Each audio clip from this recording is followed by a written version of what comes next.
Procrastination यानी कि काम को टालने की आदत।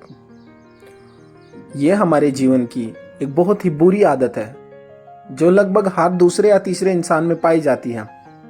इसके कारण हमारे जीवन में बहुत सारी नेगेटिव चीजें होती हैं। आइए एक कहानी के माध्यम से समझते हैं कि प्रोक्रास्टिनेशन किस तरह हमारे जीवन को तबाह कर रहा है। आदित्य बहुत ही होनहार छात्र था। उसने स्कूल और कॉलेज में अच्छे अंक हासिल किए थे, लेकिन आदित्य की एक कमजोरी थी। वह हर काम को टालता रहता था, चाहे वह पढ़ाई हो, नौकरी के लिए आवेदन करना हो या कोई अन्य जिम्मेदारी। आदित्य हमेशा सोचता था कल कर लूंगा। आदित्य का सपना था कि वह एक बड़ी कंपनी में नौकरी करे, अपने परिवार का नाम रोशन करे। उसके पास ज्ञान और योग्यता थी, लेकिन टाल मटोल की आदत उसके रास्ते की सबसे बड़ी बाधा थी।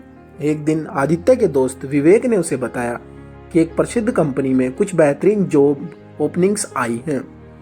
विवेक ने तुरंत आवेदन कर दिया और आदित्य को भी ऐसा करने के लिए कहा, लेकिन आदित्य ने अपनी आदत के अनुसार सोचा, अभी कुछ दिन बाकी हैं, आराम से कर लूंगा। दिन बीतते गए और आदित्य ने आवेदन की आखिरी तारीख को भी टाल दिया। आखिरकार जब उसने आवेदन करने का फैसला किया तो उसे पता चला कि आवेदन की समय सीमा बीत चुकी है। वह मौके को हाथ से खो चुका था। आदित्य ने खुद को समझाने की कोशिश की, एक मौका गया तो क्या हुआ, और भी मिलेंगे। लेकिन धीरे धीरे यह उसकी आदत बन गई। वह हर काम को टालता गया और कई महत्वपूर्ण अवसर उसके हाथ से निकलते चले गए। कुछ साल बाद जब उसके दोस्त अच्छी नौकरियों में स्थापित हो चुके थे और अपने करियर में आगे बढ़ रहे थे, आदित्य तब भी छोटी छोटी नौकरियों के लिए संघर्ष कर रहा था। उसे एहसास हुआ कि उसकी टाल मटोल की आदत ने उसे पीछे धकेल दिया था। वह जानता था कि अगर उसने समय पर काम किया होता तो आज उसकी जिंदगी कुछ और ही होती। एक दिन उसने खुद से कहा, अब और नहीं, मैं अपनी टाल मटोल की आदत को छोड़ दूंगा और हर काम को समय पर पूरा करूंगा। आदित्य ने अपनी सोच और आदतों में बदलाव लाने का फैसला किया। उसने अपनी दिनचर्या को बदलकर कामों को प्राथमिकता देनी शुरू की।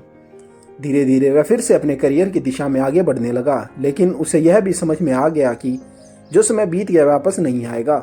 उसने अपने अनुभव से सीखा कि टाल मटोल केवल अवसरों को नहीं छीनता, बल्कि आत्मसम्मान और जीवन की दिशा को भी प्रभावित करता है। हालांकि आदित्य ने अपने जीवन को वापस पटरी पर लाने की कोशिश की, लेकिन वह कभी नहीं भूला कि टाल मटोल की आदत ने उसकी जिंदगी में कितनी बड़ी कीमत चुकाई थी। इस तरह आदित्य की कहानी उन सभी के लिए एक सीख बन गई जो काम को कल पर टालते हैं, क्योंकि हर कल का सूरज नया मौका लेकर नहीं आता। इसलिए दोस्तों, अपना काम समय पर कीजिए, तभी आप अपनी जिंदगी में सफल हो पाएंगे। तो मिलते हैं फिर किसी बेहतरीन स्टोरी के साथ। जय श्री राम।